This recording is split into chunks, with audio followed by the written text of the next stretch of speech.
महाराष्ट्र की अदीबा अहमद ने यूपीएससी में 142वीं रैंक प्राप्त कर महाराष्ट्र की पहली मुस्लिम महिला आईएएस बनने का खिताब हासिल कर इतिहास रच दिया है। अदीबा ने इसका श्रेय अपने परिवार और मामा को दिया है। संघ लोक सेवा आयोग यानी यूपीएससी की परीक्षा में सफलता पाना देश भर में लाखों छात्रों की ख्वाहिश होती है, लेकिन कुछ ही इसे हकीकत में तब्दील कर पाते हैं। इस साल महाराष्ट्र के यवतमाल जिले की अदीबा अहमद ने न सिर्फ खुद को इस कठिन परीक्षा में सफल किया, बल्कि वह राज्य की पहली मुस्लिम महिला आईएएस अधिकारी भी बन गई हैं।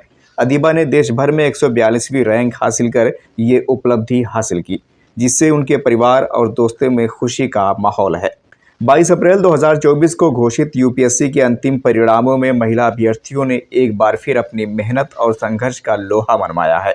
जहां एक तरफ शक्ति दुबे ने पूरी परीक्षा में टॉप किया, तो वहीं अदीबा ने भी 142वीं रैंक के साथ एक नया मुकाम हासिल कर लिया है। यवतमाल जिले की अदीबा ने इस रैंक के साथ न केवल अपनी कड़ी मेहनत का फल प्राप्त किया, बल्कि अपने परिवार की उम्मीदों को भी पूरा करते हुए महाराष्ट्र के इतिहास में एक नया कीर्तिमान स्थापित कर दिया है। अपनी सफलता पर अदीबा अहमद ने क्या कुछ कहा, ये आपको इस वीडियो के माध्यम से सुनवाते हैं। मुशफ़ाक़ अहमद है और मैंने इस साल यूपीएससी में 142nd रैंक सिक्योर किया है। मेरी स्कूलिंग जो है वो यवतमाल महाराष्ट्र से ही हुई है। प्राइमरी मेरी जो है वो जफ़रनगर की ज़िला परिषद स्कूल से कंप्लीट हुई है। उसके बाद हाई स्कूल मैंने गवर्नमेंट कॉलेज से अपनी कंप्लीट की है। ग्रेजुएशन जो है वो मैंने पुणे के आज़म कैंपस से अपनी कंप्लीट की थी बीएससी मैथमेटिक्स में। 12th के बाद ही मैंने ये डिसाइड कर लिया था कि मुझे यूपीएससी करनी है। इंस्पिरेशन इसकी मुझे अपने मामू के थ्रू मिली, जो सेवा एनजीओ के सेक्रेटरी है। उन्होंने मुझे जो है वो इंट्रोड्यूस करवाया कि एक आईएएस ऑफिसर होता क्या है, उसके लिए आपको किस तरीके से प्रिपरेशन करनी है, ये सब चीज़ें। तो मैंने वहाँ से डिसाइड कर लिया था कि मुझे अब यूपीएससी करनी है। तो फिर ग्रेजुएशन के फ़ौरन बाद ही जो है वो मैंने अपनी प्रिपरेशन स्टार्ट कर दी थी यूपीएससी के लिए। पहले मैंने जो है वो अपना फर्स्ट अटैम्प्ट मुंबई से दिया था, हज हाउस से।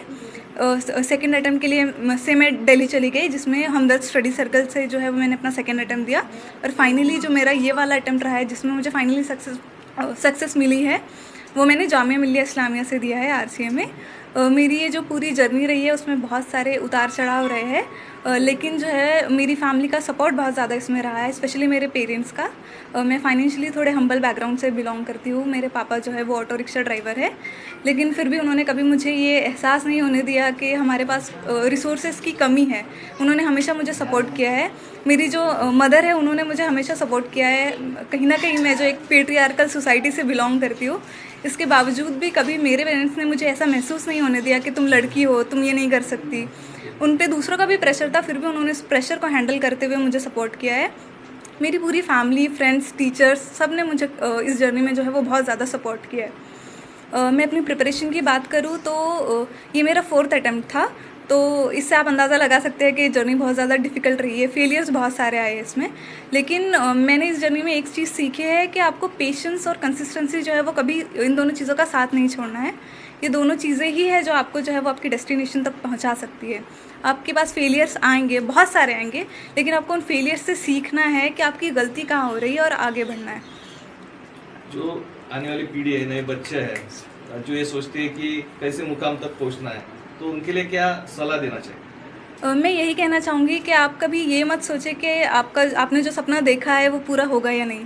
कभी कभार ऐसा होता है कि हमारे पास जो है वो बहुत सारे बैरियर्स होते हैं। कभी फाइनेंशियली जो है वो हम अच्छे स्ट्रॉन्ग बैकग्राउंड से बिलोंग नहीं करते, तो हम सोचते हैं हम कर नहीं पाएंगे, लेकिन कहीं ना कहीं से आपको सपोर्ट मिल ही जाता है। अगर मैं अपना एग्जाम्पल दूँ तो जो सेवा एनजीओ है, उसके थ्रू जो है वो मुझे बहुत फाइनेंशियली सपोर्ट मिला है।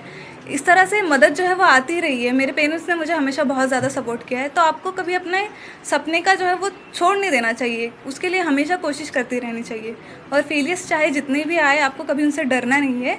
उसको एक सबक की तरह लेना है कि इससे आप कुछ सीख रहे हो, कुछ इम्प्रूव करने की आपके पास एक अपॉर्चुनिटी है, जिसको आप जो है वो अपनी लाइफ में अप्लाई करके आगे बढ़ सकते हो। जिला परिषद के स्कूल है, उसमें भी उर्दू मीडियम है। ऐसी परिस्थिति में हमेशा लोग सोचते हैं कि बड़े स्कूल होना चाहिए, अंग्रेजी में ही पढ़ना चाहिए, तो क्या लगता है इसमें? ये मेरे हिसाब से ये बिल्कुल एक तरह का मिथ है। ऐसे कुछ नहीं होता है। अगर आप खुद हार्ड वर्किंग हो, अगर आप में उतना जज्बा है कि आपको अपनी लाइफ में कुछ करना है, तो आप कैसे भी हालात में जो है वो आगे बढ़ जाते हो। और स्कूल हमेशा से एक बहुत इंपॉर्टेंट पार्ट होता है आपकी लाइफ में कुछ सीखने के लिए। आप में खुद में वो जज्बा होना चाहिए कि आप उस अपॉर्चुनिटी को एक्सप्लॉइट कर पाए और उससे सीख पाए। अभी आईएएस तो आप बन गए हो, लेकिन क्या आगे करना चाहेंगे सोसाइटी के लिए? ये तो बस एक फर्स्ट स्टेप है, एक तरह से मीन्स है ये कुछ हासिल करने के लिए, कुछ पाने के लिए। तो ये एक तरह से मेरे लिए मीन्स है कि मैं सोसाइटी को सर्व कर सकूँ, सोसाइटी में जो अंडर प्रिविलेज्ड सेक्शन है उनके लिए कुछ कर सकूँ, स्पेशली गर्ल्स के लिए, क्योंकि मैं रिलेट कर सकती हूँ कि एक लड़की के लिए कितना मुश्किल होता है आगे बढ़ना और कुछ अचीव करना। तो मैं कोशिश करूँगी कि मैं एजुकेशन और हेल्थ केयर जो है उस पर ज़्यादा अपना फोकस करूँ और सोसाइटी के लिए कुछ कर पाऊँ।